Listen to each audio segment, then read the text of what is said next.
Digital హైవేగా రూపుదిద్దుకుంటున్న Hyderabad to Bengaluru హైవేలో అటు Microsoft data centre కి, ఇటు పోల్పల్లి సెట్స్, అటు ఇంటర్నేషనల్ ఎయిర్పోర్ట్ కి, ఇటు రీజనల్ రింగ్ రోడ్ కి చేరువలో ఉన్న బాలానగర్ హైటెక్ పార్క్ లో ఇన్వెస్ట్ చేయండి.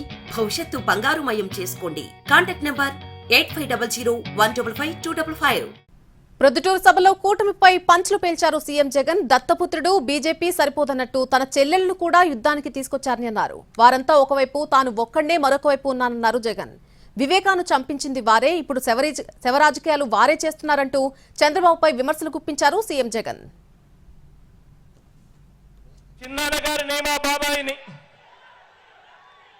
వివేకం చిన్నారను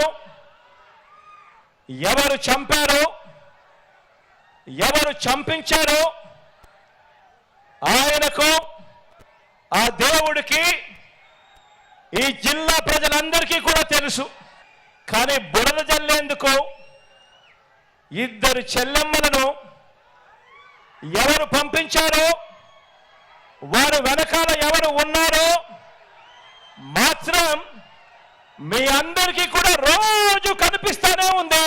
ఒక చంద్రబాబు, ఒక దత్తపుత్రుడు, ఓ బీజేపీ, ఓ కాంగ్రెస్, వీళ్ళంతా సరిపోవడం లేదు అని చెప్పి నా చెల్లెలిద్దరిని కూడా తెచ్చుకున్నారు. నిజంగా ఇంతమంది ఏకమై యుద్ధం చేస్తా ఉన్నది కేవలం ఒకే ఒక్కడి మీద. ఈ ఒకే ఒక్కడు ఇంతమందిని ఇంతగా భయపడిచ్చాడు అని అంటే, ఈ ఒకే ఒక్కడి మీద ఒంటరిగా వచ్చే ధైర్యం ఎవ్వరికి కూడా లేదు అని అంటే కారణం ఈ ఒకే ఒక్కడికి ఉన్నది ఆ దేవుడు దయ. ఇన్ని కోట్ల గుండెలు తోడుగా ఉన్నాయన్న ఒకే ఒక్క సత్యం. ఇంటింటి అభివృద్ధికి అడ్డుపడతా ఉన్న ఈ దుష్ట చతుష్టయాన్ని చిత్తుగా ఓడించే ఈ ఎన్నికల సమరంలో పాంచజన్యం పూరించడానికి శ్రీకృష్ణులైన మీరంతా కూడా సిద్ధమేనా అని అడుగుతా ఉన్నాను. మీ అర్జునుడు సిద్ధంగానే ఉన్నాడు అని చెప్పి సందర్భంగా చెప్తా ఉన్నాను. ఎక్కడో బ్రెజిల్ నుంచి మన విశాఖకు చంద్రబాబు వదిన గారి